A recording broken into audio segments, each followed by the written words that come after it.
अस्सलामुअलैकुम। मोहम्मद अज़हर सिद्दीक अपने programme maths views के साथ हाजिर खिदमत है। कोशिश कर रहा हूँ कि चीज़ें मैं आप तक, एक तो मैंने काफ़ी चीज़ें तो मैंने आप तो वक्त से पहले बता दी हैं, और मैं आपको उसी तरह एक बार याद रख लें, नोटेड डाउन, बल्ला नहीं जाने लगा। आज लाहौर हाई कोर्ट का जो फैसला है उसने एक राह दे दी है, और वो राह बड़ी बारीक राह है, वो समझ नहीं किसी को आई, वो मैं आज कोशिश करूँगा बताने की आपको। दूसरा,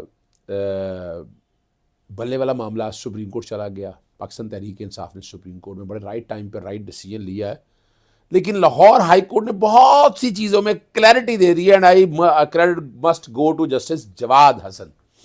पेशावर हाई कोर्ट में जो मामला लेकर गए थे, और जैसे ये पटिशन दायर हुई थी, ये पटिशन देखें असूली तौर पर तो ये पटिशन जो लाहौर वाली है, ये ढिल्लों वाली जो पटिशन है, ये पार्टी की तरफ से नहीं आई। मैंने पूछ भी लिया था, मेरी चेयरमैन से भी बात हो गई, बाकी दोस्त अहबाब से भी बात होगी। मैंने सेक्शन 215 की वारीज को चैलेंज करने की पटिशन तैयार पड़ी है, लेकिन पार्टी की तरफ से इंस्ट्रक्शन है कि उसको भी फाइल नहीं करना। सेक्शन 215 गैर आईनी है, जो इलेक्शन कमीशन को बल्ला लेने का इख्तियार देता है। ये मामले सारे सुप्रीम कोर्ट के सामने आएंगे, उस पर होगी बात। फिर वो ताहियात नाअहली, और ताहियात नाअहली में जब मैंने वो जस्टिस काजी फाजी साहब के केस का हवाला किया, जब वो पेशावर, जब वो बलूचिस्तान हाई कोर्ट में जज चीफ जस्टिस थे, और जैसे जमाल खान मंदोखेल, बहुत सी इनपुट आई, वो मैं तफसील नहीं बयान करना चाहता, लेकिन आज वहाँ जहाँ सारी चीज़ें रखेंगे वो उस पर बात हो जाएगी। और ये यहाँ बड़ी ज़बरदस्त जो बात है, इस्लामाबाद हाई कोर्ट ने जो है ना, जो कह रहे थे ना सुप्रीम कोर्ट के लिए, या सुप्रीम कोर्ट को भी बता दे कि नैब के कानून में नाअहली 10 साल है। जो कह रहे थे ना 5 साल, बड़ी कोई और नाअहली है नहीं, 5 साल एक गैप नहीं जनाबे वाला, 10 साल है। ये सुप्रीम कोर्ट को बता दे कोई, नहीं तो सुप्रीम कोर्ट खुद पता होना चाहिए ना, नैब का कानून में 10 साल की नाअहली है।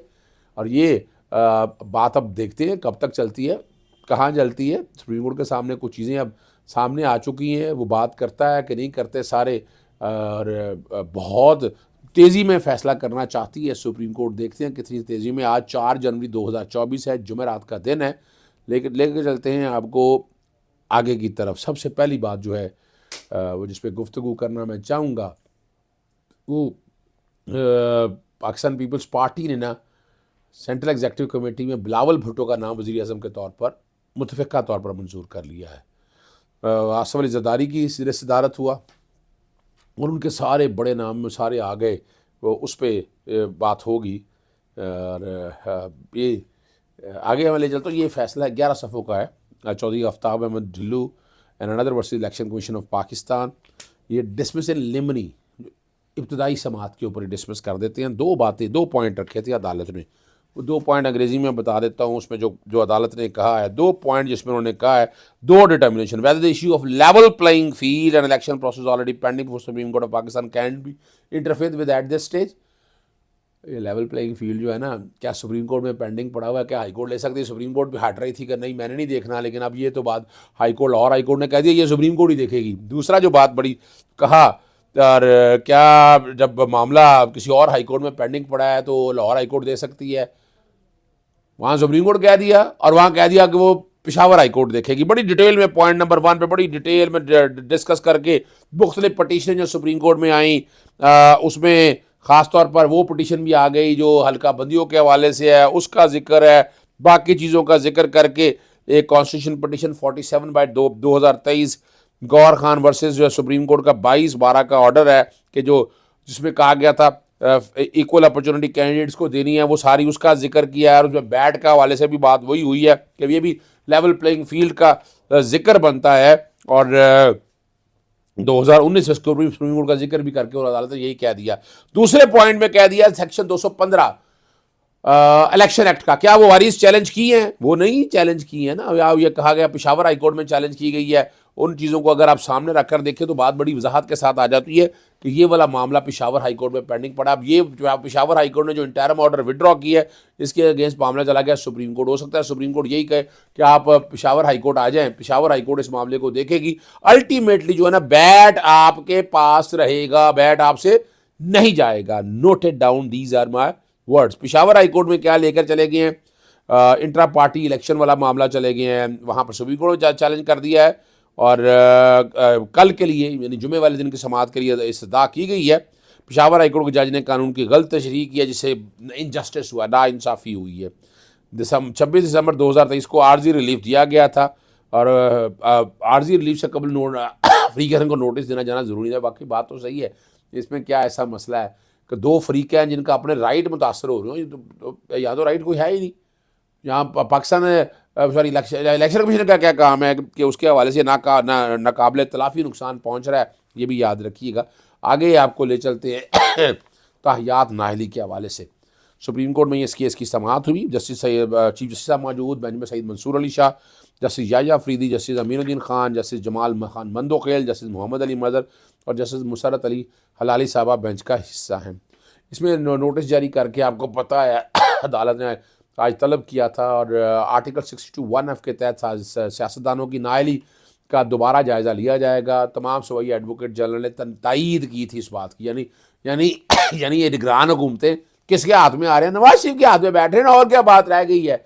और मैंने यहाँ इस्लामाबाद हाई कोर्ट में जो मामला गया था कि सिंगल जज ने सस्पेंड कर दिया था 10 साल की नाहली वाला मामला, वो आज डिवीजन बेंच जस्टिस जनाब मोहसिन अख्तर कियानी और जस्टिस समन रिफत साहिबा ने वो सस्पेंड कर दिया है। तो वहाँ सज़ा बहाल हो गई है 10 साल की। ये सुप्रीम कोर्ट तक महल बता दिया होगा किसी ने, लेकिन आज अंदाज़ा हो जाएगा कि सुप्रीम कोर्ट में ये मामला आ चुका है। आज यहाँ अदालती मुआवनत भी कर रखी है। वहाँ जो बराह रास्त समाअत के हवाले से वो सामने आई, बताया गया कि तहरीरी जवाब जो है ना एक अदालती मुआवने जमा करा दिया है।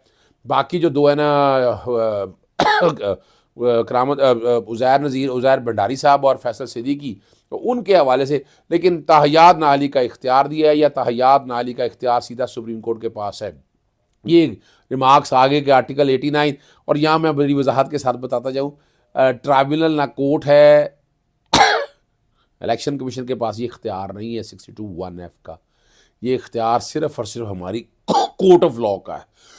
और अब कोर्ट ऑफ लॉ कौन सी है? हाई कोर्ट और सुप्रीम कोर्ट है। मैं बड़ा क्लियर हूँ, और वहाँ मुख्तलिफ डाइवर्जेंट व्यू आते रहे कि ये इख्तियार जो है ये ट्राइब्यूनल का भी है, लेकिन मैं नहीं समझता ये ट्राइब्यूनल का इख्तियार है। ये सीधा सुप्रीम कोर्ट का है या हाई कोर्ट्स का है, और उन्हीं के सामने ये बातें सारी आनी है। और वहाँ पर ये सारी बातें अगर आप सामने आ जाएँ तो आपको अंदाज़ा हो जाएगा कि क्या हालात और वाक़या था ये। और वहाँ एक बड़ी ज़बरदस्त पॉइंट उठाया था कि ये आर्टिकल 187 का केस नहीं है, आर्टिकल 184(3) का है। इस पर चीफ जस्टिस ने कहा कि आप अपनी दरख्वास्त तक रहें और अदालती जो उठाना चाहते हैं बात वो सामने लेकर आएँ, और 62(1)(f) के इख्तियार के मामले में क्या कुछ करना है, किस तरह देखना है, वो सारी उस चीज़ में अदालत की मुआवनत करें। तो हम इस केस को आगे लेकर चलते हैं। जहाँ अभी तक तो जितना केस ला है सुप्रीम कोर्ट समझ रही है, जब से 62(1)(f) है, बहुत से लोगों की नाअहलियाँ हुई हैं। क्या उससे नाअहलियाँ वापस लेना चाहते हैं आप? ये अब देखने की बात है। अभी तक फुल कोर्ट नहीं बनाया, फुल कोर्ट बनना चाहिए था। और हम ख्याल बेंच का जो कॉन्सेप्ट है वो आना चाहिए। उसके साथ में वो पुरानी मैं अपना ट्वीट में चला देता हूँ, जिसमें मैंने चीफ जस्टिस काजी फाइज़ साहब और जस्टिस जमाल मंदोखेल की जजमेंट, 3 रुकनी बेंच की जजमेंट जब पेशावर हाई कोर्ट में थी, दीन और बाकी सब चीज़ों को सामने रख कर कही थी। और यहाँ जो है ना चीफ जस्टिस साहब को बड़ा डिक्टेटर पता नहीं पसंद है या नहीं पसंद है, लेकिन वो जो पसंद है वो खुद कह रहे हैं कि ये जो शिक्की है ना डिक्टेटरशिप ने डाली थी। जनाबे वाला, ये 18वीं तरमीम के अंदर इसको डिक्टेटर को भूल जाएँ आप। 18वीं तरमीम पार्लियामेंट ने डाली, शायद किसी ने बताया नहीं है कि ये पार्लियामेंट नहीं आया, एक आया, दूसरा आया, तीसरा आया। तो अभी भी तो पाठशाला चल रहा है ना, और कौन सपोर्ट कर रहा है इस पाठशाला को? दे मुनाफिक काफिर से भी ज़्यादा बोला। बड़ी ज़बरदस्त बात की चीफ जस्टिस साहब ने, फिर इसका इतलाक तो हर एक पर होगा ना। काफिर को पता नहीं होता, मुनाफिक सब जान के कर रहा है। ये देखें, बहुत खूबसूरत बात किया, और मैं उम्मीद रखता हूँ कि हमारे जजेस भी इस पार्लियामेंट ने कानून बनाकर हमें दी। एक शख्स टहलता वो आया, ये आमरों के बारे में वो सारा आनंद दिया, तरमीम भी गन पॉइंट पर आई। ये चीफ जस्टिस का कहना है। अब चीफ जस्टिस आप बैठे रिमार्क्स इस तरह के देते हैं। कुछ लोगों ने कहा चलो आधी जमहूरियत भी आमरीत से बेहतर है, आइन का तकद्दुस क्या होगा। यहाँ कहते हैं यहाँ बैठे 5 जजेस की दानिश पार्लियामेंट में बैठे लोगों से ज़्यादा कैसे हो सकती? बिल्कुल ज़्यादा हो सकती जनाब चीफ जस्टिस साहब। वो जो पार्लियामेंट में लोग बैठे हैं कितने पढ़े लिखे हैं? अनपढ़ लोग कई इसमें से ऐसे हैं कि उन्होंने पार्टी लीडरशिप का मामला लेकर चलना था। किसी ने यानी देखें अब हम आप कैसे, पार्लियामेंट ने क्यों फौकियत दी है सारे मामले को? आपके आईन पाकिस्तान ने इसीलिए दिया कि और चीज़ें सब कहते हैं जब कोई झूठा साबित ना हो तो फ़र्ज़ करें वो झूठा है, बिल्कुल झूठा, यानी और क्या रह गया? बड़ा सीधा सा मामला, मैं आम बंदे के लिए बता दूं, नॉमिनेशन पेपर चीजें बताते हैं कि ये ऐसी है, वो नहीं होगी, तो इसमें एविडेंस देने की क्या जरूरत है? वो ये तो एडमिटेड फैक्ट है, या तो कहें आपने गलत किया या सही किया, इसमें क्या ऐसी बात है क्या? और नीचे आप सर्टिफिकेट देते हैं कि जो कुछ मैंने कहा वो सच है, तो फिर बात तो खत्म होगी। और उसमें और क्या बात, जहां तक गैर मुस्लिमों के हवाले से है, वो सादिक और अमीन का मतलब सच्चा है, और जहां और किरदार के हवाले से बात हो चुकी है, 5 की जस्टिस जो है ना सैयद मंसूर अली शाह, वो 5 साल तक की नाअहली के हवाले से बात वो करते हैं, लेकिन आर्टिकल 62 और 63 लाग लाने की क्या ज़रूरत थी? यही तो एक मेरा पॉइंट है जो मैं कहता हूँ। आर्टिकल 62 क्वालिफिकेशन का है और आर्टिकल 63 जो है वो डिसक्वालिफिकेशन के हवाले से। अब अल्लाह दीनो भाई और बाकी केसों के हवाले से ताया नाअहली के हवाले से ये बड़ा वाज़ेह तौर पर ये कहा, फैसलवाड़ा केस का जिक्र होता रहा, समीउल्लाह बलोच के केस का जिक्र होता रहा, लेकिन अभी तक जो बात जनरल बात है वो सामने नहीं आ सकी कि सादिक और अमीन का मकसद क्या है। आका तो जहाँ हज़ूर नबी वसल्लम की ज़ात है, लेकिन सादिक का मतलब सच्चा होना है, अमीन का मतलब मानदार होना है। फुल कोर्ट बनना चाहिए इसमें। अभी बाहर यही लग रहा है कि नवाज शरीफ को फ़ायदा देने के लिए सारा जो कुछ हो रहा है, ये मैदान चल रहा है, अल्लाह ना करे कि अब, लेकिन तारीख लिखी जा रही होती है। एक तो अभी सामने नजर आ रहा है, एक तारीख लिखी जा रही है, और ये तारीख सामने लिखी जा रही है, और लग यही रहा है कि नवाज शरीफ को इलेक्शन की इजाज़त मिल जाएगी। और दूसरी तरफ अपना जो लाहौर के हवाले से मामला था, तायाद नाअहली के कॉन्टेक्स्ट में जो कागजात नामजदगी कॉन्टेक्स्ट में उसमें नोटिस हो चुके हुए हैं। इसी तरह इलेक्शन ट्राइब्यूनल का फैसला जो मानसरा वाला है उसमें भी जा चुका है। तो पैरेलल दोनों चीज़ें चल रही है। इजाज़त चाहता हूँ। अस्सलाम वालेकुम, अल्लाह हाफ़िज़। पाकिस्तान जिंदाबाद।